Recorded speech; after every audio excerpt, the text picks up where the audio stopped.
ब्रह्मा विष्णु महेश ये तीन पत्तियों के रूप में है। बीच में जो डंडी है, इन दो पत्तियों के बीच की डंडी से लेकर बीच की जो डंडी का स्थान है, ये 33 कोटि देवी देवताओं का स्थान है। इस डंडी के पीछे का जो थोड़ा सा भाग है, ये संत साधु सन्यासी तपस्वी साधक उपासक जो भगवान शिव की आराधना में जो गण लगे रहते हैं, उनका वर्णन करता है।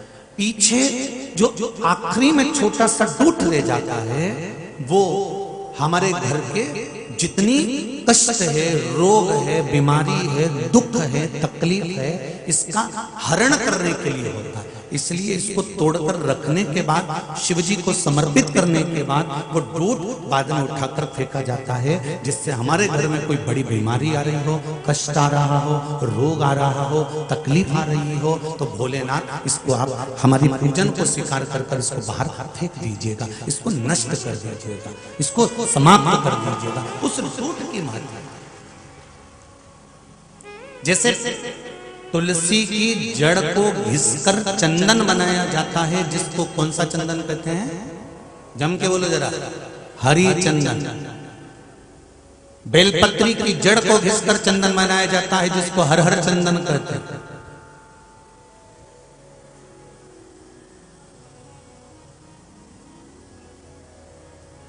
आंख की जड़ में से गणेश जी का प्रागट्य होता है। दर्शन करें किसने? आंकड़े की जो जड़ होती है, उसमें से गणेश जी का स्वरूप निकलता है। ये एक नियम, एक आनंद।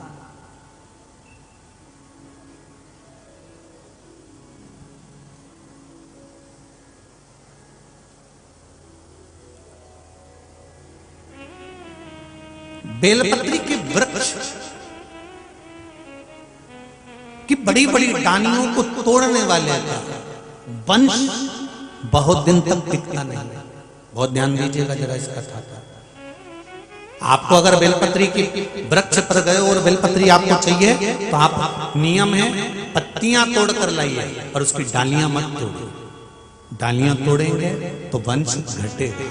जैसे बेलपत्री का वंश डाली से घट जाता है, उसी तरह हमारा वंश भी घटता है। इसलिए बेलपत्री तोड़ो पर डाली नहीं।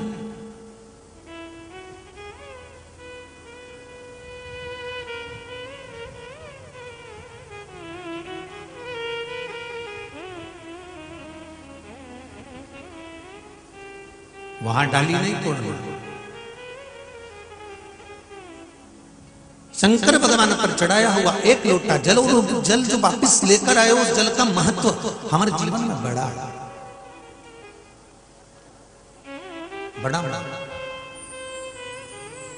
शंभो शरणे मांगू घड़ी रे घड़ी, दुख काटो दया करी ने दर्शन आपो। भगवान शिव के चरणारविंद को समर्पित करा गया है।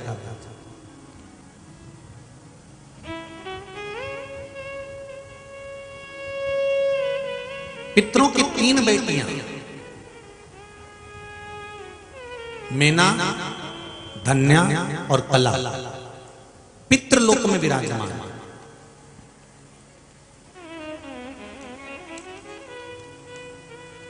और पितरों की 3 बेटियां जो पितृलोक में विराजमान है,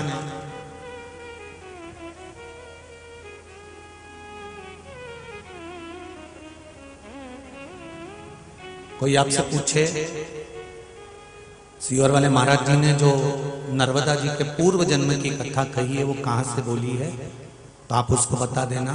वायु पुराण से बोली। कौन से पुराण से? जम के बोलो जरा।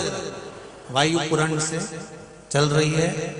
स्कंद पुराण, वायु पुराण, अग्नि पुराण, नर्मदा पुराण, लिंग पुराण, ये 5 पुराणों में से लेते लेते ये शिव महापुराण की कथा के क्रम में चल रहा है। जिसको पढ़ना हो इन पुराणों में से छांटना मिल जाएगा, आप आनंद पाओ।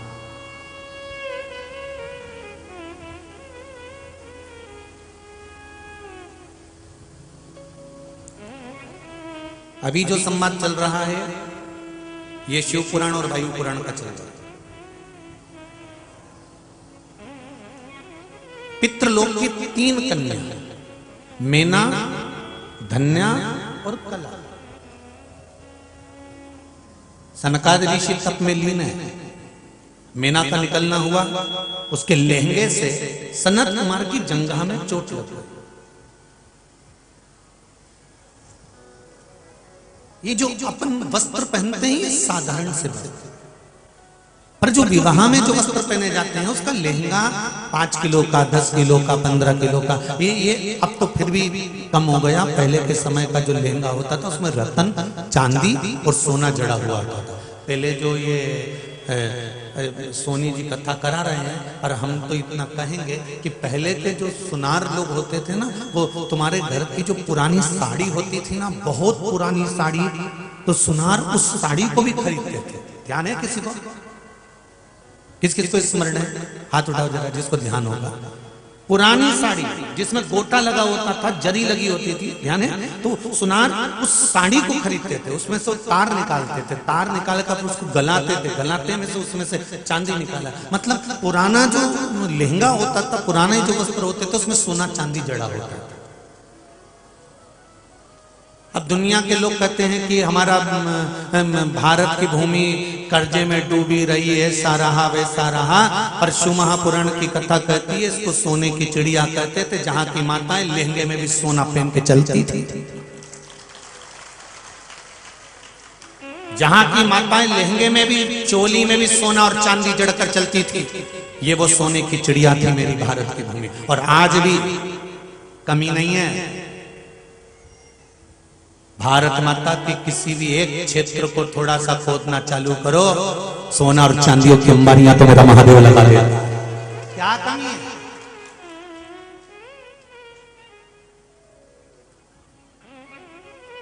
ये भारत की भूमि कोई साधारण भूमि नहीं।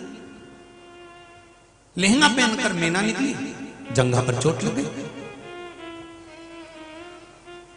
धन्या निकली, चोट लगी। कला निकली, चोट लगी। संत उठकर खड़े हो गए। संत उठ गए, खड़े हुए, और संतों को क्रोध आ गया। क्रोध आकर संतों ने कहा, मेना, धन्या, कला, तुम पितरों की बेटियां, और पितरों की बेटियां होकर तुमने ये क्या करा कि हमारा अपमान करा? किसी संत का, साधु का, गुरुजन का, ब्राह्मण जन का, कोई घर के बड़े का, बुजुर्ग का, आदरणीय का, कोई आपकी उम्र से भी भले 2 साल बड़ा हो, 6 महीने बड़ा हो, उसका आदर होना चाहिए।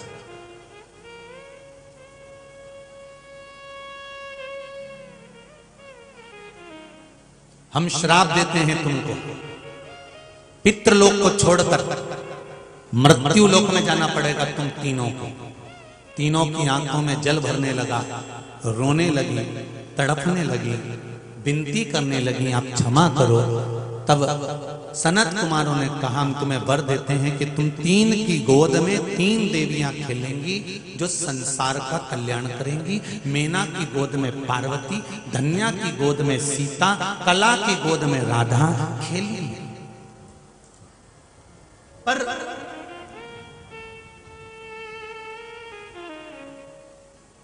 मेना, धन्या, कला, इन तीनों को तो श्राप लग गया। ये रोती रोती अपने पिताजी के पास में पहुंच गई। अब यहां तक की कथा आपने शिव पुराण में पहले से सुन रखी है। अब आ जाओ वायु पुराण की कथा, नर्मदा जी का पूर्व जन्म।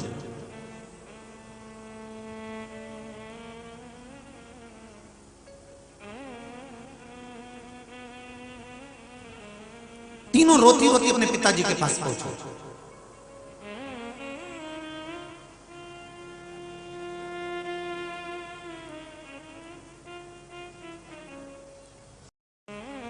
जिनके पिताजी का नाम था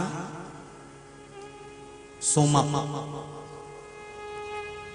एक बार बोल के बताओ सभी लोग, सोमप। जम के बोलिए, सोमप। श्राद्ध पक्ष की 10वीं, एकादशी और द्वादशी, इन 3 तिथियों पर एक रोटी में थोड़ा सा मीठा रखकर सोमप पितृ का नाम लेकर यदि गाय को खिला दिया जाता है, तो अगर कोई पूर्वज प्रेत योनि में भी पड़ा हुआ होता है, भटक रहा होता है, जिसको पिंड नहीं मिला, जो अचानक मर गया होता है, अधोगति में चले गया होता है, उस जीव की मुक्ति 10वीं श्राद्ध पक्ष की, एकादशी श्राद्ध पक्ष की और द्वादशी श्राद्ध पक्ष की, ये 3 दिन सोमप पितृ का नाम लेकर रोटी में, पूड़ी में मीठा रखकर अगर गाय को खिला दिया जाता है, ये 3 दिन तक, तो वो पितृ कभी भटकते नहीं है, उनको मुक्ति प्राप्त हो जाती है, मोक्ष में। एक बार सभी लोग वापस नाम बोलेंगे, क्या नाम है? सोमप।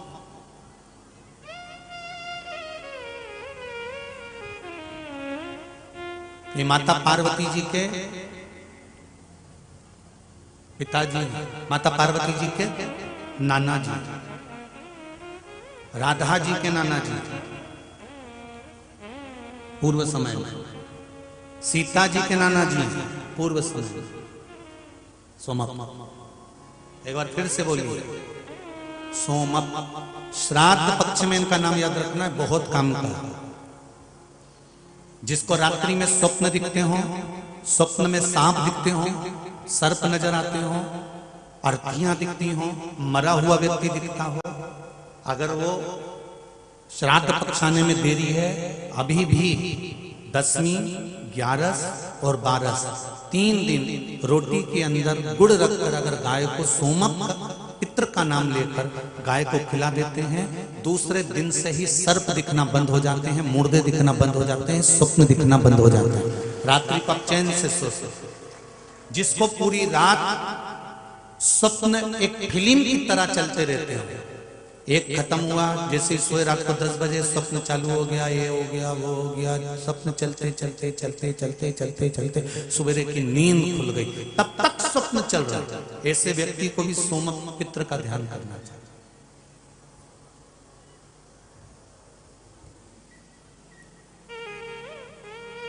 सोमप पितृ का स्मरण करना चाहिए।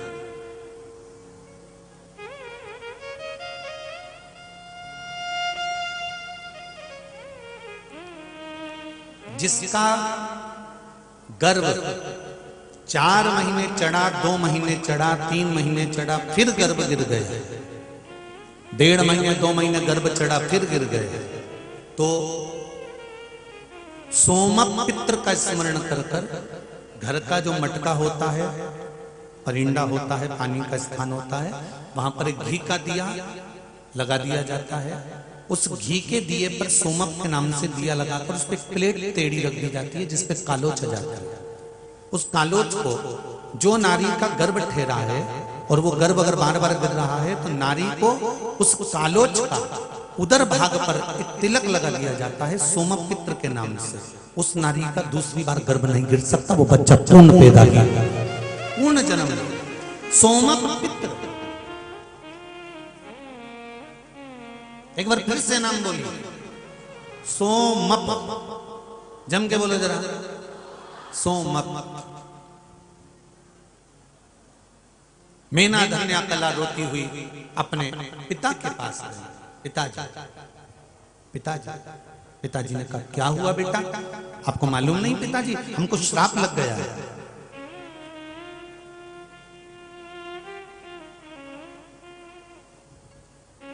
और हमको जो श्राप लगा है, मृत्यु लोक में जन्म लेने का लगा है। इस पितृ लोक को छोड़कर हमें मृत्यु लोक में जाना पड़ेगा।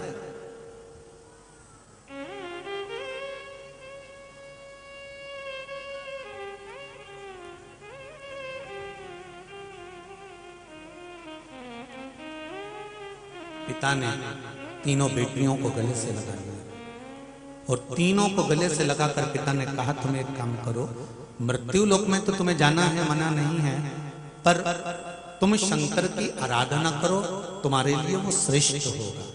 सोमप पितृ ने अपनी मेना, धन्या और कला, इन तीनों पुत्रियों को शंकर जी पे 1 लोटा जल समर्पित करने का वर्णन कर दिया। और आपको रोज प्रतिदिन कथा में कहते हैं, सारी समस्या का हल 1 लोटा जल शिव को समर्पित करना। कई कई लेटरों में आया, देखो पत्रों में।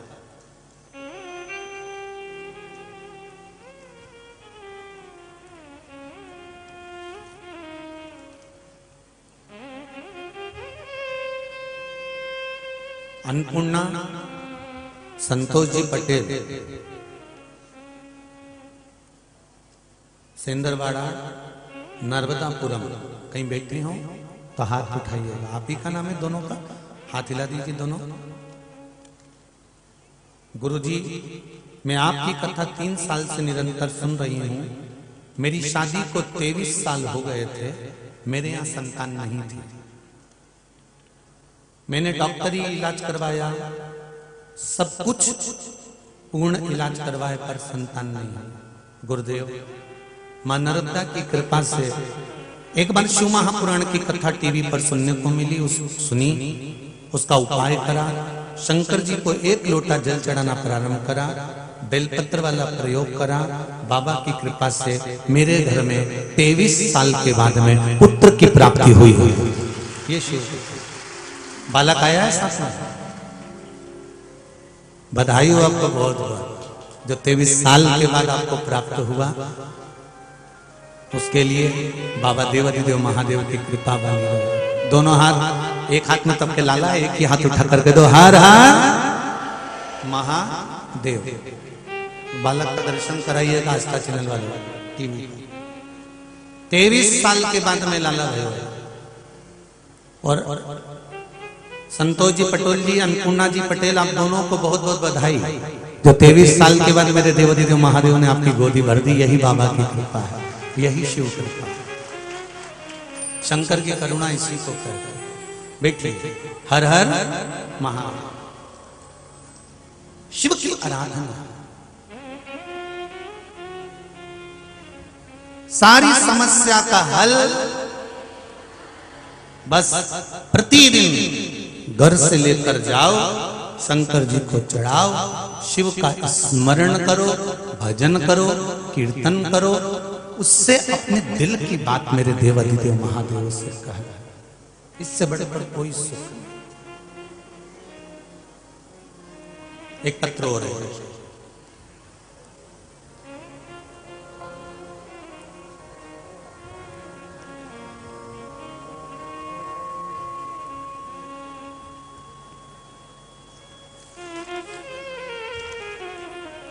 मेरा नाम संगीता राजपूत है, मैं पिपरिया की निवासी हूं। कहीं बैठी हैं संगीता जी पिपरिया से? दोनों हाथ हिला दीजिए। आप ही हैं? दोनों हाथ हिला दो एक बार, इस तरह से हिला। हाँ ठीक है। हर हर महादेव। मैं पिपरिया की निवासी हूं। मेरा छोटा बेटा जिसकी उम्र 15 वर्ष है, वह पिछले वर्ष बहुत बीमार हो गया था। उसकी बीमारी डॉक्टर भी नहीं समझ पा रहे थे, बहुत कमजोर हो गया था, जिसका वजन मात्र 30 किलोग्राम रह गया था। गुरुदेव बाबा देवाधिदेव महादेव की कृपा क्या है, 1 लोटे जल का महत्व क्या है, मैंने बाबा देवाधिदेव महादेव से प्रार्थना कर कर 1 लोटा जल, एक बेलपत्र का प्रयोग करना प्रारंभ करा और बाबा की कृपा से किसी डॉक्टर को दिखाने की जरूरत नहीं पड़ी। मेरा बेटा पूर्ण तरह से वापस स्वस्थ हो गया। मैंने फिर पशुपति व्रत किया। ये शिव कृपा। बैठो बहन, बैठ जाओ। हर हर बैठो। शिव कृपा किसको कहते? बहुत पत्र हैं, पत्र इधर भी।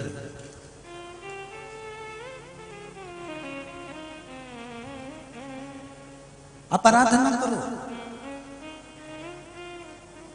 मेरे भोले तेरी नौकरी सबसे बढ़िया रे सबसे खरी। मेरे भोले तेरी नौकरी सबसे बढ़िया है सबसे खरी। जब से तेरा गुलाम हो गया तब से मेरा भी नाम हो गया। जब से तेरा गुलाम हो गया सबसे मेरा बिना हो गया, वरना औकात क्या थी मेरी, वरना औकात क्या थी मेरी। सबसे बढ़िया है सबसे हरी, भोले बाबा तेरी नौकरी। सबसे बढ़िया ये सबसे हरी, मेरे बाबा तेरी नौकरी। सबसे बढ़िया है सबसे हरी, मेरे बाबा तेरी नौकरी। दोनों हाथों से सबसे बढ़िया ये सबसे हरी, भोले बाबा तेरी नौकरी। सबसे बढ़िया है सबसे हरी, भोले बाबा तेरी नौकरी। सबसे बढ़िया ये सबसे हरी।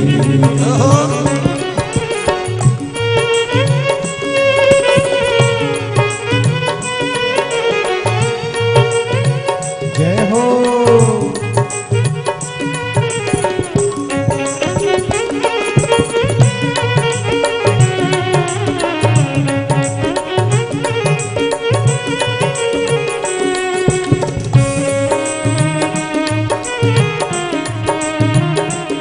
जय हो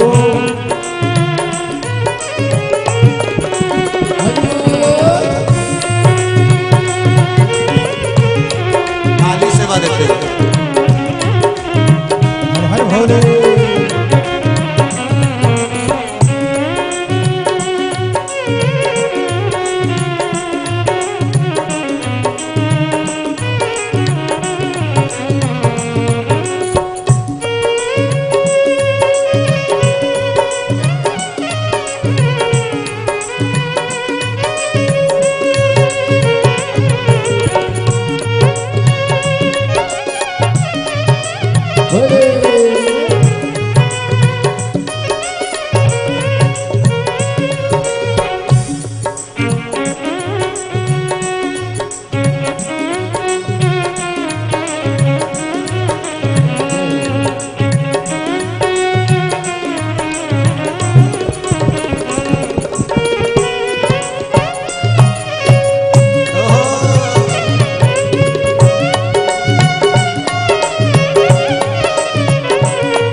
तेरे दरवाजे की चाकरी, सबसे बढ़िया है सबसे हरी।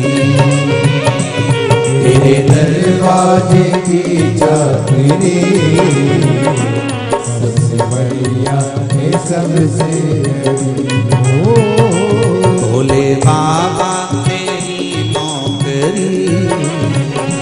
सबसे बढ़िया है सबसे हरी, भोले बाबा तेरी नौकरी। सबसे बढ़िया है सबसे हरी। जब से तेरा गुलाम हो गया, तब से मेरा भी नाम हो गया। जब से तेरा गुलाम हो गया, तब से मेरा भी नाम हो गया। जब से तेरा गुलाम हो गया, तब से मेरा भी नाम हो गया। जब से तेरा गुलाम हो गया, तब से मेरा भी नाम हो गया। वरना औकात क्या थी मेरी, वरना औकात क्या थी मेरी। सबसे बढ़िया है सबसे हरी, भोले बाबा तेरी नौकरी। सबसे बढ़िया है सबसे हरी। तेरे घर दरवाजे की चाकरी, सबसे बढ़िया है सबसे खरी। तेरे दरवाजे की चाकरी, सबसे बढ़िया है सबसे खरी।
तेरी नौकरी, सबसे बढ़िया है सबसे खरी।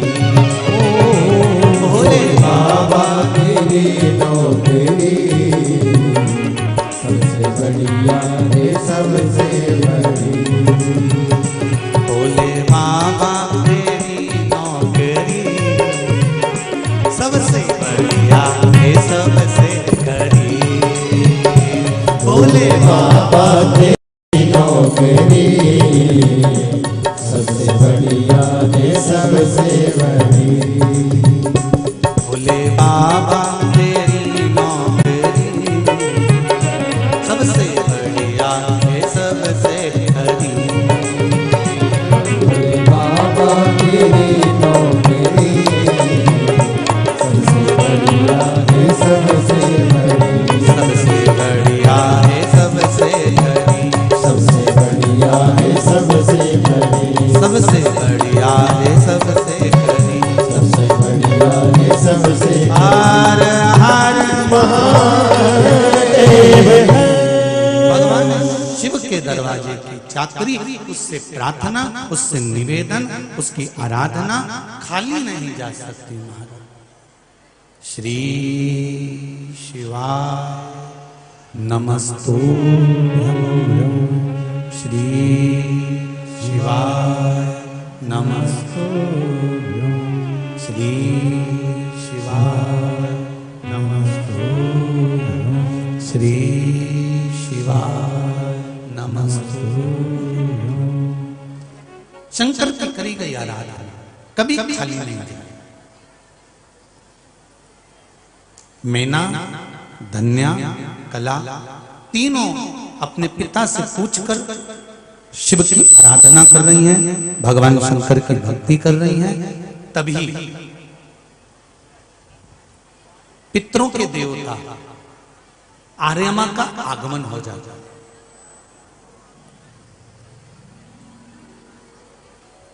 पितरों के देवता आर्यमा निकल कर जा रहे हैं। क्या नाम है पितरों के देवताओं का? आर्यमा स्वामी। काहे पर बैठते हैं? कौए पर। आर्यमा का आगमन हुआ।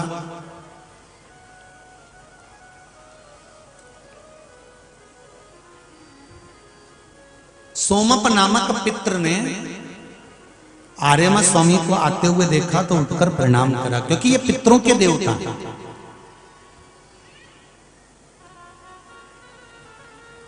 उनको नमन किया, प्रणाम किया, और नमन करने के बाद उनको प्रणाम करने के बाद में एक निवेदन किया कि मेरी बेटियों को श्राप लगा है कि वो मृत्यु लोक में जाएंगी और पृथ्वी पर उनको जन्म लेना पड़ेगा। पितृलोक छोड़कर मेरी बेटियां मृत्यु लोक में जा रही हैं, तो आप कुछ कृपा कर दीजिए। मेना, धन्या और कला को श्राप लगने की बात जब आर्यमा स्वामी को मालूम पड़ी, तब आर्यमा स्वामी अपने भवन में जब प्रवेश करते हैं, तब उनकी पुत्री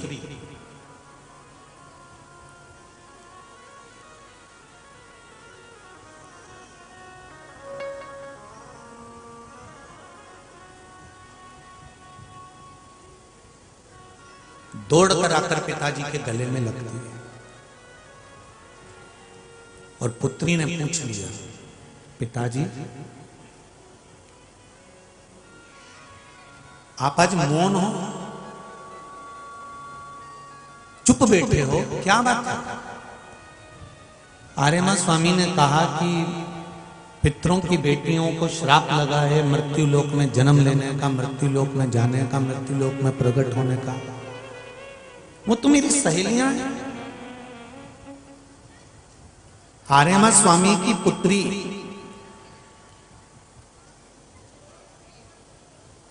सरिता तुरंत पिता के गले लगकर बोली कि वो तो मेरी सखियां हैं, वो तो मेरी सहेलियां हैं।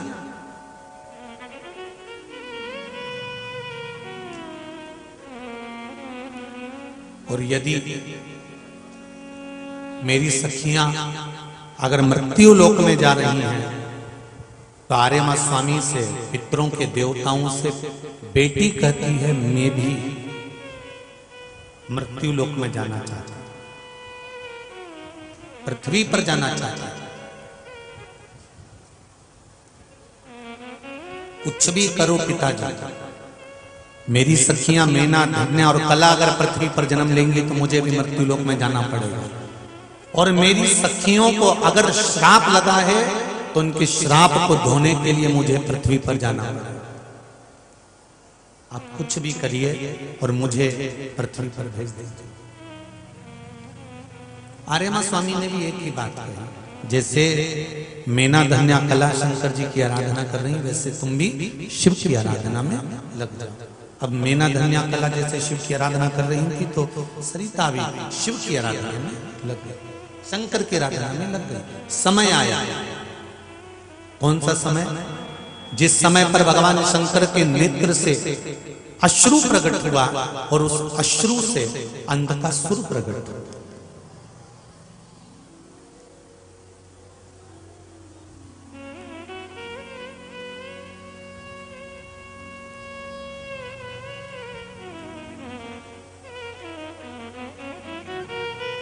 अंधकासुर प्रकट, भगवान शंकर के उस अश्रु के द्वारा जो बालक ने जन्म लिया, माता पार्वती ने उसको गोदी में लिया और कहा ये मेरा पुत्र है।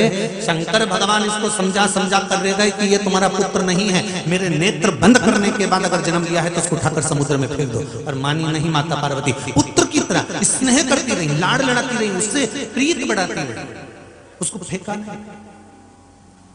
तब भगवान शंकर को क्रोध आया और शिव जी ने कहा पार्वती हमने आपको समझाया है, इस पुत्र को उठाकर समुद्र में डाल दो, उठाओ और समुद्र में फेंको इसको।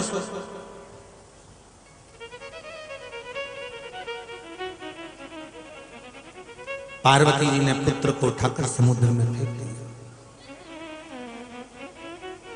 समुद्र में वो गया, अंधकासुर हिरण्याक्ष ने उसको ले लिया, पालन करा, पोषण करा। हिरण्याक्ष को वराह भगवान ने मार दिया। अंधकासुर ने ब्रह्मा जी का तप करा और तप कर कर वर प्राप्त करा कि मुझे वर दीजिए कि मैं मरूं ना। ब्रह्मा जी ने कहा मृत्यु तो निश्चित है, ये पक्का है कि मरोगे। बहुत ध्यान देना,